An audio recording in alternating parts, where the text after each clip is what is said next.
여러분 그 설교를 들으시면 무언가를 우리가 들으면 이거를 몇 번 정도 반복해서 들어야 기억이 오래 갈까요? 여러분이 설교를 들었어요. 그럼 오늘 설교 들으면 이거 한 번 딱 들으면 다음 주 금요일도 이거 기억나세요? 지난주 금요일에 뭐 했는지 기억은 혹시 나시나요? 아시나요? 무슨 설교를 했었는지 거의 기억이 안 날 겁니다. 근데 보통 4번 정도 들으면 기억이 거의 확실해진다고 합니다. 이거는 제가 한 말이 아니고 독일의 유명한 심리학자인 헤르만 에빙하우스라는 사람의 망각 곡선이라고 있어요. 심리학 하시는 분은 거의 다 알 거예요. 에빙하우스의 망각 곡선이 있는데 한번 그림 잠깐 보여주시겠어요? 2장짜리인데요. 자, 보시면 그 기억력이 100%에 이를 때 그게 복습 후에 보통 10분 정도. 근데 그때부터 10분이 지나면서부터 점점점 기억에서 떨어지고 1시간쯤 되면은 약 50% 떨어지고 그 다음에 지금 며칠로 돼 있어요? 하루 지나면은 70% 이상 떨어지고 한 달 지나면은 80% 이상은 다 잊어버립니다. 그러니까 일주일 지나니까 얼마나 됐어? 하루 지나니까 벌써 70%가 없어졌는데 일주일을 지났으니 70% 이상 여러분들은 기억이 없는 게 당연하죠. 그래서 이거를 개선하기 위해서 우리는 복습이 중요하다. 이제 그런 이론이에요. 그래서 그 다음 그림 보여주시면 이 에빙하우스의 망각 곡선에서 실제로 요거를 개선하기 위해서 10분에 하루에 일주일에 한 달에 뭐 이런 식으로 개선을 해가지고 4차례 정도 복습을 해주면 이 부분이 아주 쉽게 기억이 돌아올 수 있다. 뭐 그런 의미에서 장기적으로 기억을 해야 되는 수험생들에게는 에빙하우스의 이 망각 곡선의 그래프 통계가 상당히 유용합니다. 그래서 여러분들 설교를 들으시고 기억이 확실하게 나기를 원하시면 4번 정도만 반복해서 들으시면 웬만하면 다 기억을 낼 수 있다. 뭐 그런 얘기입니다. 그러니까 여러분들이 오늘 한 번 말씀 들었다고 해서 이걸로 끝내지 마시고 잘 들었어 이렇게 하면은 거의 기억력은 점점점 사라져서 지난주에 뭐 했는지 아무것도 기억이 나지 않아서 분명히 했던 설교고 들었던 내용인데 머릿속에 기억이 없는 건 이 말씀은 반복 청취하지 않았다는 반증이 되겠죠. 그런 점에서 여러분들의 믿음의 성장을 위해서 들었던 설교라도 한 번 더 들으면 조금 더 정확하고 확실하게 여러분 믿음 성장에 도움이 될 줄로 믿습니다. 자, 그러니까 오늘 이 설교를 한 번 더 들어보시면 아마 그 다음엔 또 기억이 더 잘 나겠죠. 자, 오늘 이 본문의 내용에서 제가 집중하고자 하는 내용은 사실 12절 이후부터입니다. 그 앞에 나오는 1절에서 11절까지는 조금 이제 간략하게 좀 말씀을 드린다면 이 내용은 그런 거예요. 다시 기도를 시작합니다. 다윗이 1장에서 무슨 내용이 있었냐면은 사울이 죽었다는 내용을 통해서 그가 애가를 만들어 부릅니다. 근데 길르앗 야베스라고 하는 거민들이 와서 사울의 시신을 잘 수습해가지고 장례를 잘 치러준 것에 대한 감사도 있었고, 그리고 사울에 대한 칭송이 있었죠. 두 용사라는 칭호를 붙이면서 이미 자기의 정적이고 원수고 차라리 죽었으면 훨씬 더 알턴이 빠지듯이 시원했을 그 사람을 향해서 하나님이 기름 부어 세우신 종에 대하여 어떻게 해요? 최고의 경의를 표하고 있어요. 죽었지만, 그래서 내 마음이 편해졌지만 오히려 이런 사람이 아깝게 먼저 간 것에 대한 애통한 마음을 금할 길이 없고, 언젠가는 나도 저 죽음의 자리를 갈 것을 생각하면서 그는 애통함으로 본인이 지켜야 될 가장 기본적인 매너도 지킬 뿐만 아니라 하나님이 세우신 자에 대한 최고의 경의를 표하고 있는 그 모습입니다. 그리고 나서 이런 애잔한 감정에만 쌓여있지 않고 그는 바로 2장 1절을 시작할 때 뭐로 시작하나 볼까요? 다시 한번 봅시다. 사무엘하 2장 1절 보세요. 그 후에 다윗이 무엇을 하는지 2장 1절 시작.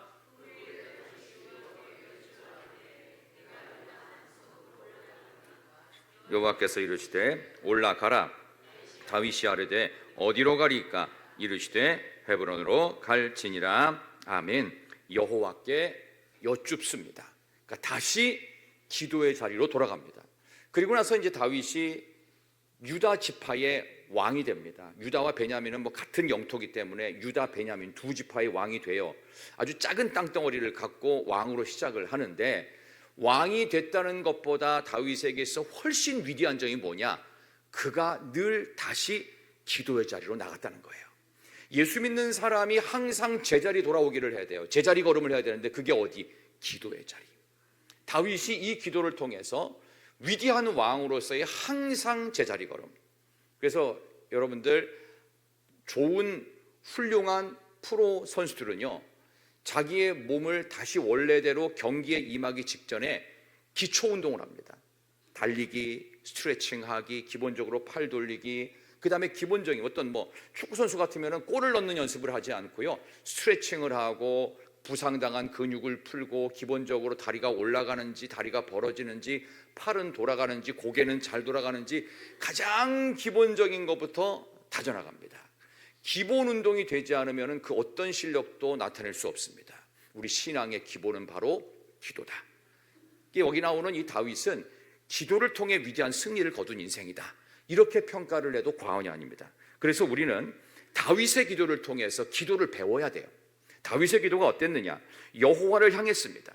여호와께 항상 여쭙습니다. 그에게 묻습니다. 하나님과 친밀한 관계를 전제로 교제하면서 일방통행식의 기도를 하지 않고 하나님께 묻습니다. 제가 가야 됩니까? 말아야 됩니까? 지금 가야 됩니까? 말아야 됩니까? 어디로 가야 됩니까? 구체적이고 정확하게 묻고 하나님의 답을 듣습니다. 그러니까 기도는 듣는 기도가 진짜 기도다. 우리의 생각보다 하나님은 우리의 기도에 훨씬 더 구체적이고 정확하고 섬세하게 응답하시는 분이에요. 그렇기 때문에 기도한다는 건 대단히 중요한 일이고, 그래서 기도는 어떻게 보면 결과론적으로 정말 재밌는 시간입니다. 왜냐하면 하나님께서 주시는 음성을 들을 수 있는 시간이기 때문에 그러합니다. 그래서 기도를 하면 할수록 참 재미있고 즐거워집니다. 기도는 얼마 정도 하면 참 좋을까요? 최소 20분을 넘겨야 그때부터 기도가 시작됩니다. 20분 넘기면 뭐가 시작되는 줄 아세요? 몸이 워밍업 되기 시작합니다. 몸에서 열이 나기 시작합니다. 우리 영적인 것과 몸은 절대로 동떨어지지 않습니다. 우리의 몸도 반응하면서 영적인 부분도 같이 활성화돼요. 그래서 실제로 기도할 때 30분 이상을 넘길 때부터 진짜 기도가 시작돼요. 왜? 여러분이 여러분의 기도소를 여러분의 귀로 듣고 그냥 늘 하던 기도에서 좀 넘어서서 하나님이 지금 나에게 무슨 행동과 마음을 원하시는지를 더 깊이 들어가는데, 다윗은 어떻게 기도했어요? 하나님, 제가 어디로 가리까? 제가 지금 가릴까 말일까?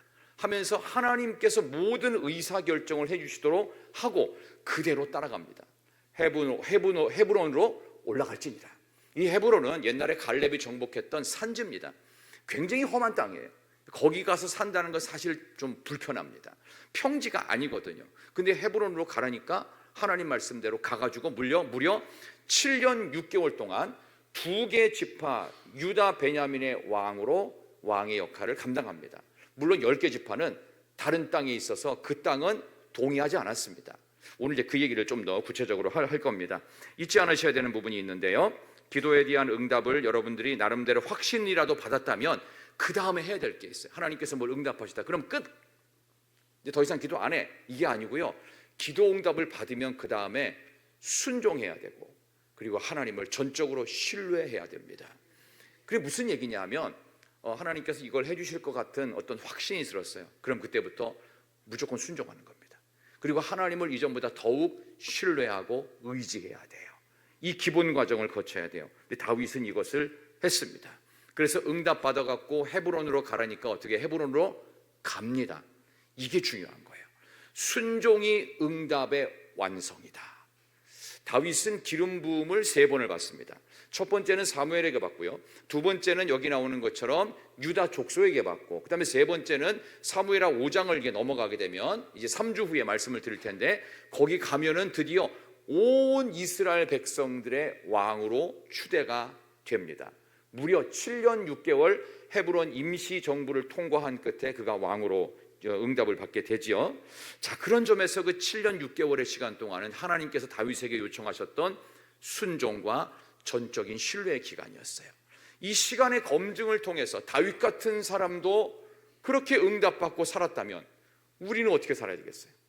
당연히 하나님의 응답에 대해서 믿고 순종하고 더 의지해야 될 줄로 믿습니다. 자, 그런 전제를 깔고 이제 이스라엘의 또 다른 왕조가 동시에 만들어집니다. 베냐민과 유다 지파의 두 지파의 왕은 다윗인데 나머지 10개 지파의 왕이 누구냐? 사울의 군대 장관이었던 아브넬이 세웠던 사울의 죽지 않은 아들 하나가 있습니다. 그게 이스보셋입니다. 이스보셋이라는 왕이 40살이었어요. 이 사람을 억지로 왕으로 추대해서 사울 왕 계보가 정통 계보다 하면서 억지로 인위적인 방법으로 그를 왕으로 올려버립니다. 이걸 왜 그렇게 했냐면 사람들도 다 그렇게 하니까 했고, 여기 나오는 아브넬 장군은 기도 없이 그냥 남들이 하니까 그걸 따라했을 뿐입니다. 이제 다윗의 정권과 그리고 여기 나오는 이스보셋의 정권이 한 영토 안에 두 왕이 동시에 존재하는 기간, 그게 무려 7년 6개월이었어요. 자, 이 기간 동안에 일어났던 상황을 좀 보도록 하는 겁니다. 자, 이제 유대의 왕이 되었던 다윗의 이야기를 하다 보면 여러분 읽어보셨지만 재미가 있어요? 별 재미없습니다. 유쾌하지도 않고 재밌지도 않고 교훈도 없는 것 같고, 그렇다고 그냥 양상 자체가 우스운 내전 이야기입니다. 12명씩 사람을 불러내가지고 서로 머리끄댕이를 붙잡고 칼로 휘둘러서 상대방을 찌르는 거예요. 12명이 죄송합니다, 그런 짓을 하고 있었어요. 그러니까 옆에서 보고 있던 양쪽 병사가 어떻게 해요? 너희들도 한번 죽어봐라 하면서 그야말로 막싸움이 된 거예요. 이게 전쟁인지 뭔지 엉망이 돼버린 거예요. 그래서 많이 죽기도 하고 많이 다치기도 하고 뭐 난리가 났어요. 이런 전쟁 이야기예요. 이게 끝이에요. 아무것도 없어요. 그러면 도대체 이런 이야기를 성경에 왜 기록했을까요? 이런 엉뚱한 이야기가 왜 성경에 나왔을까요? 전략도 없고 전술도 없고 특별히 리더도 없는 것 같고 이래서 몇 명 죽었고 뭐 그랬다. 그게 끝이에요. 도대체 이런 전쟁 이야기를, 이것도 내전이잖아요. 내전, 한 나라 국민들 사이에서 내전, 이 얘기가 왜 있었을까요? 성경은 이런 이야기를 성경에 기록하는 목적이 분명히 있을 텐데 일반적인 해석으로는 그런 거예요.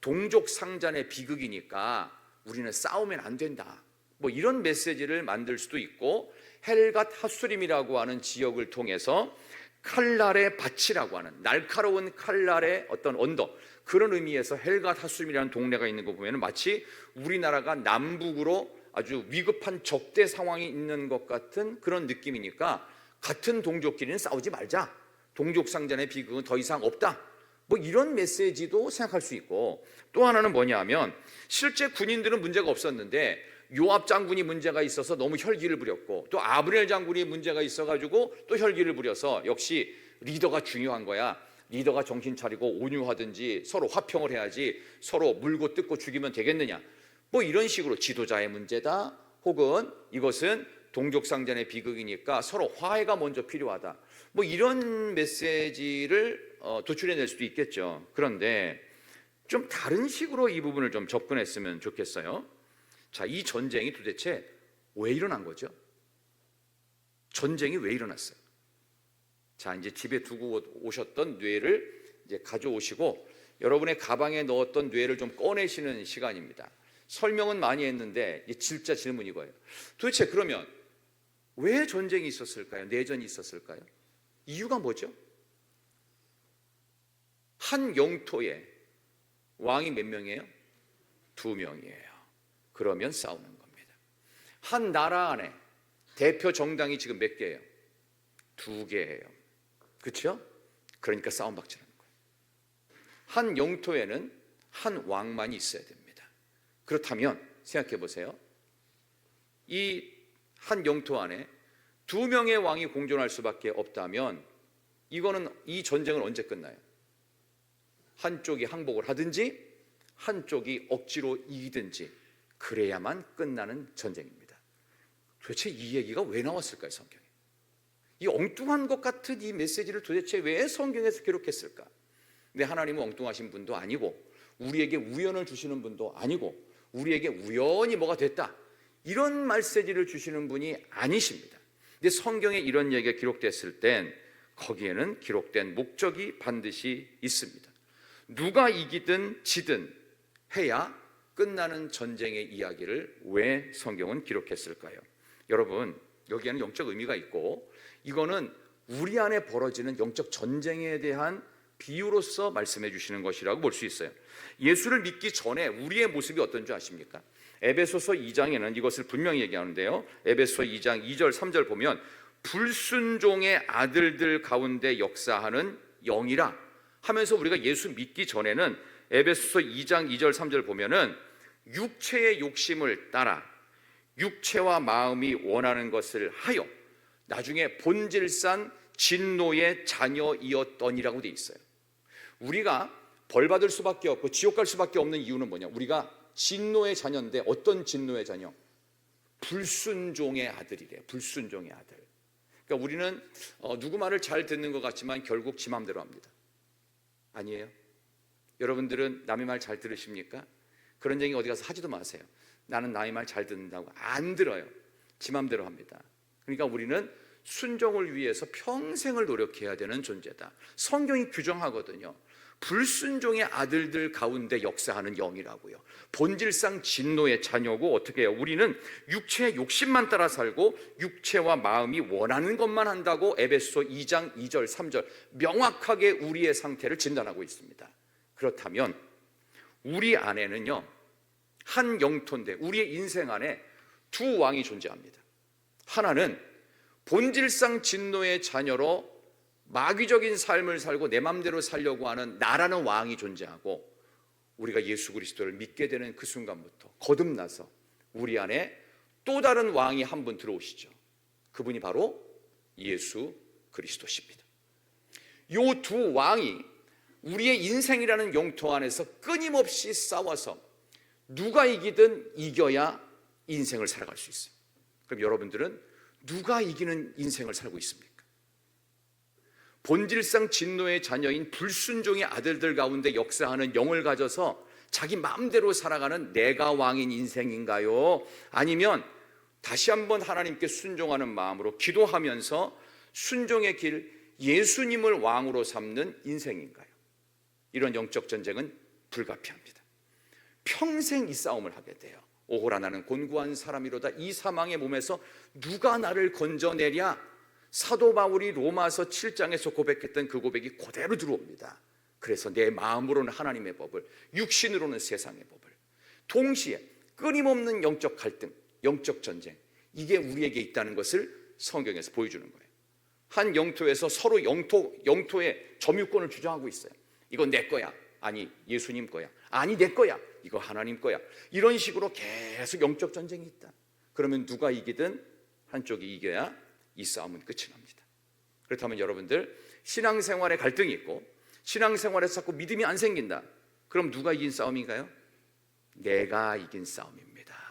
내가 왕 노릇하니까 믿음은 안 자라고 내가 모든 것을 대표한다고 생각하죠. 이거 빨리 버려야 돼요. 그러니까 주님은 나를 부인하고 내 십자가 지고 순종의 아들들 가운데 역사하는 성령의 영을 받아 우리 안에 끊임없는 영적 전쟁에서 우리는 이겨야 되는데, 우리 영토의 진짜 왕을 예수님으로 모셔라. 오늘 그 이야기를 성경에서 하고 있는 것입니다. 옛 습성대로 내 맘대로 살려고 하는 내가 왕된 삶과 거듭난 이후에 예수님을 왕으로 모시려는 마음과의 끊임없는 충돌과 전쟁을 우리는 치르고 있습니다. 로마서 7장 21절과 22절을 보면 그러므로 내가 한 법을 깨달았노니 선을 행하기 원하는 나에게 악이 함께 있는 것이로다. 선과 악은 항상 같이 존재해서 서로의 영토권을 주장하고 있습니다. 평생 이 싸움입니다. 여러분, 예수님께서 나를 완전히 점령하시도록 내 고집을, 힘을 빼셔야 돼요. 그래야 주님께서 나를 점령하셔서 우리를 순종의 아들들 가운데 역사하는 성령의 영으로 새롭게 하실 줄로 믿습니다. 오늘 성경은 그 얘기를 하고 있는 거예요. 결국 그래서 신앙생활은 언제나 내 나라는 무너지고 예수님의 나라가 승리하는 것입니다. 만약에 예수님의 나라는 무너지고 무시당하고 내 나라가 승리하면 그건 신앙생활이 아니에요. 그럼 무슨 생활일까요? 마귀와 동행하는 삶이 되겠죠. 이 영적 전쟁이 끝까지 있을 것이다. 오늘 이 전쟁을 통해서 한 영토 안에 두 왕은 반드시 공존할 수 없습니다. 반드시 누가 이기든지 누가 항복을 당하든지 이렇게 될 수밖에 없다는 것을 성경은 이야기하고 있는 것입니다. 제일 똑똑하다는 식자층들이 모여서 한다는 이야기가 우리나라 이야기입니다. 동성애 합법화라든지 정당화나 주장하고 있으니 이 얼마나 어리석은 일입니까? 동성애 자체가 엉뚱하고 말도 안 된다는 것을 알면서도 그러죠. 왜 그러죠? 표 때문에 그러는 거예요. 돈 때문에 그러는 거예요. 그걸 해야 나중에 그런 엉뚱한 단체들로부터 표를 받으니까 그런 짓들을 하고 있는 거 아닙니까? 그 배후에는 공중의 권세 잡은 자인 마귀가 있다. 그러니까 이 싸움은 우리의 평생의 싸움일 것이다. 그런 점에서 오늘 한 영토 안에 다윗의 정권과 이스보스 정권이 있는데 이 싸움은 계속된다고 그랬어요. 우리 3장 1절 볼까요? 3장 1절 첫 부분 보면은 이 내용이 정확하게 묘사되어 있어요. 3장 1절 보십시다. 사울의 집과 시작. 사울의 집과 다윗의 집 사이에 전쟁이 오래매. 여기까지. 그렇죠? 사울의 정권인 이스보셋 정권과 다윗 정권의 전쟁은 어떻게 해요? 오랫동안 계속됐더라. 그러니까 이 이야기는 예수님이 왕된 인생과 내가 왕된 인생의 모습에 끊임없는 영적 전쟁이 평생 있을 것이다. 이걸 대비하라는 얘기입니다. 그 다음에 또 하나 메시지가 있어요. 그 다음에 보시면 전쟁의 양상 속에 등장인물들이 대단히 흥미로운 것을 볼 수가 있습니다. 오늘 본문의 말씀 한번 16절 보시기 바랍니다. 16절 한번 볼까요? 16절 17절 한번 읽어보십시다. 각기 상대방의 머리를 16, 17절 시작.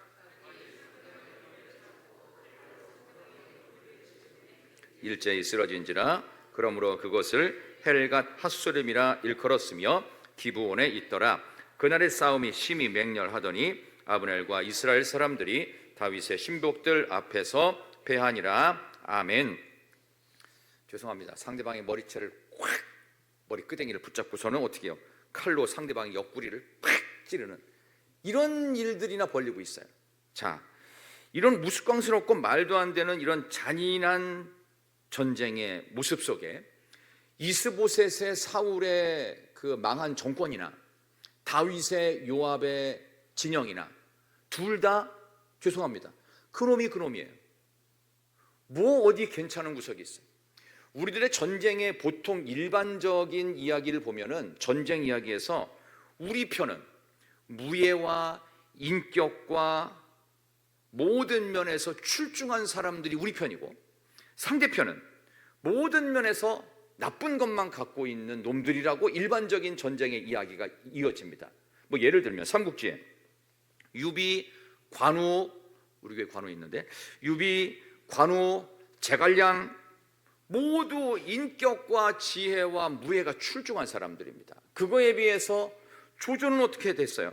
교활한 간신배 역할을 하죠. 그러니까 결국은 유비, 관우, 제갈량이 이겨요. 왜? 출중하고 무예와 인덕을 갖춘 그런 덕장들이 이기는 것으로 거의 이렇게 됩니다. 그래서 성경의 이야기는 안 그런 거예요. 다윗이 그렇게 기도를 많이 했는데 다윗의 진영이나 저 사울의 진영을 대표하는 아브넬 장군이 세운 사울왕의 넷째 이스보셋이나 똑같이 못난 놈들이에요. 그러니까 도대체 이런 얘기를 왜 기록했을까요? 도대체 뭘 말하는 걸까? 아까 얘기했던 것처럼 첫 번째는 이런 싸움이 평생 있을 것인데 예수님께서 우리의 인생에 점령하셔서 우리의 왕이 되셔야 된다. 이것과 동시에 또 하나의 중요한 메시지가 있습니다. 똑같은 것들끼리 치고받는 전쟁 이야기를 왜 굳이 성경에 기록해서 우리에게 불편함만 주고 있는 것인가? 이 세상이든 우리든 서로 나을 것은 전혀 없습니다. 세상의 못됨이나 예수를 믿었어도 역시 우리는 세상에 속한 자들일 수밖에 없어요. 그래서 고린도전서 1장 26절에서 29절 보세요. 우리의 모습을 사도 바울은 이렇게 정의하고 있습니다. 고린도전서 넘어갑시다. 고린도전서 1장 26에서 29절까지. 고린도전서 1장 26절에서 29절까지 보세요. 우리의 현 주소를 이렇게 기록합니다. 한번 앞을 보시고 읽으셔도 되겠어요. 형제들아 시작. 형제들아 너희를 부르심을 보라.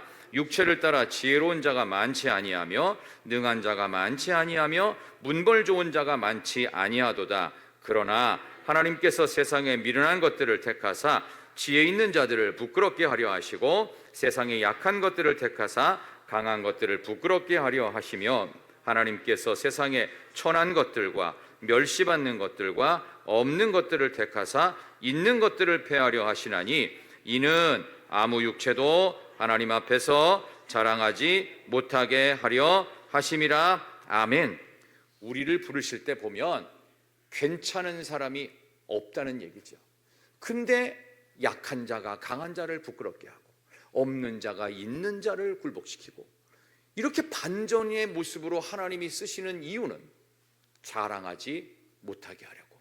이건 우리의 실력이나 우리의 인격이나 우리가 갖고 있는 어떤 능력에 근거하여 우리 인생이 잘 될 수 없다는 반증입니다. 자, 그렇다면 여기서 결론이 나오는데 3장 1절 보세요. 3장 1절에 사무엘하 3장 1절에 오늘 말씀의 결론을 이렇게 위도하고 있습니다. 한번 보십시다. 사무엘하 3장 1절 사울의 집과 한번 다 같이 사무엘하 3장 1절 사울의 집과 시작. 사울의 집과 다윗의 집 사이에 전쟁이 오래매 다윗은 점점 강하여 가고 사울의 집은 점점 약하여 가니라. 아멘. 결론이 뭐예요? 다윗은 점점 강하고 사울은 점점 약해졌다. 이게 결론이거든요. 자, 그러면 점점 강해질 수 있고 점점 잘 될 수 있는 비결은 내 실력, 나의 인격, 내가 갖고 있는 어떤 수준이 아니고 사울 진영이나 아까 말씀드린 다윗의 진영이나 다 그놈이 그놈들이었어요.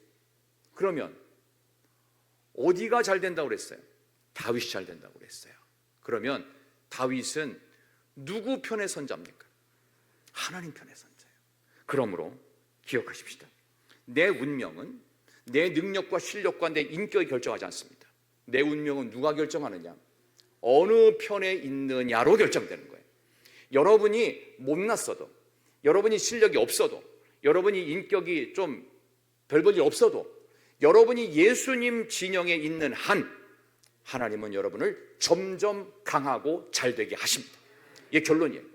그래서 기도로 그의 인생이 새롭게 출발했던 다윗이 2장 1절의 결론은 3장 1절로 끝나는 거예요.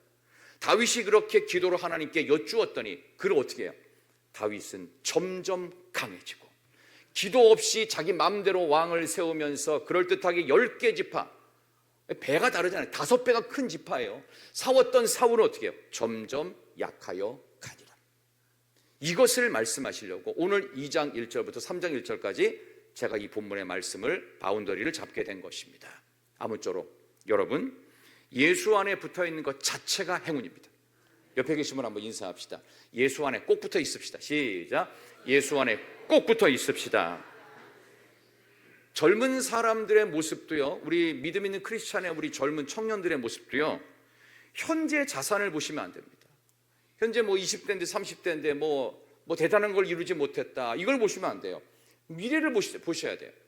이 청년의 40대 50대가 어떻게 될 것인지, 다윗처럼 하나님께 기도하고 물으면서 그 인생의 미래를 다윗과 같이 점점 강하여 가는 사람처럼 하나님 안에 꽉 붙어 있는 사람으로 살 것인지, 아니면 지금은 대단해 보일지 모르지만 하나님 없이 세상 사람들의 분위기와 편승된 삶으로 살아갈 것인지에 따라서 점점 잘 되는 인생도 있지만 점점 망해가는 인생도 있을 수 있습니다. 그러므로 우리 모두의 운명은 내 실력과 내 능력과 상황이 만들어가는 것이 아니라 하나님께 붙어 있을 때, 하나님 안에 속해 있을 때 우리 운명이 결정되는 줄로 믿습니다. 그게 미래 가치, 현재 가치만 보시면 안 돼요. 미래의 가치, 점점이잖아요. 점점 뭐예요? 미래가 잘 된다는 거 아니에요. 다윗이 끝까지 잘 될 수 있던 비결은 지금은 못 났어요. 지금은 뭐 바세바 사건 벌이면서 완전히 망했어요. 추락하는 줄 알았어요. 끝장나는 줄 알았어요. 근데 그는 침상을 눈물로 적십니다. 하나님 살려달라고. 세상에 의지하지 않습니다. 자기 범죄가 탄로난 그 순간 하나님께 매달립니다. 모두가 욕할 겁니다. 모두가 손가락질합니다. 저게 무슨 왕이냐 하면서 당장 끌어내리라부터 얼마나 원망과 온 모든 욕을 다 얻어 먹으면서도 어떻게 해요? 그 직분을 감당하기 위해 하나님께 눈물로 매일 침상을 적십니다. 그러면서 하나님 편에 있기를 원했습니다. 물론 나쁜 놈이죠. 나쁜 짓을 했죠. 그럼에도 불구하고 이 자리를 떠날 수 없기에 그는 어떻게 하나님 앞에 완전히 매달려서 점점 강하여 갔습니다. 지금은 강한데, 지금은 괜찮은데, 한동안은 괜찮은 것 같은데 점점 약해져가는 하나님 없이 사는 사울의 전철이 여러분의 모습이 아니기를 축원합니다. 미래가치에 투자하셔야 되는데 이 미래가치는 가장 먼 미래에 계신 하나님께 집중하셔야 돼요. 그럴 때 우리의 인생 가운데 하나님께서 복을 내주실 줄로 믿습니다. 이것을 알아야 됩니다. 지금 당장은 아무것도 없을지라도 하나님 편에 있겠습니다. 이것을 아는 것이 믿음입니다. 저 사람이 이제 아무것도 없는 것 같은데 그냥 약간은 바보 같고 그냥 순진에 빠져가지고 그냥 순종하더라. 그거는 바보 같아서가 아닙니다. 이 사실을 알기 때문입니다. 오늘 성경에 나오는 사무엘하 2장 1절부터 3장 1절까지를 여러분들이 오늘 말씀으로 들으셨고 알았다면, 이것을 알았다면 우리는 더욱 하나님 말씀에 순종하고 그분을 더욱 의지하면서 예수님을 더 알아가서 하나님이 주시는 점점 잘되고 강성해지는 복의 주인공들 여러분 되시기를 축원합니다.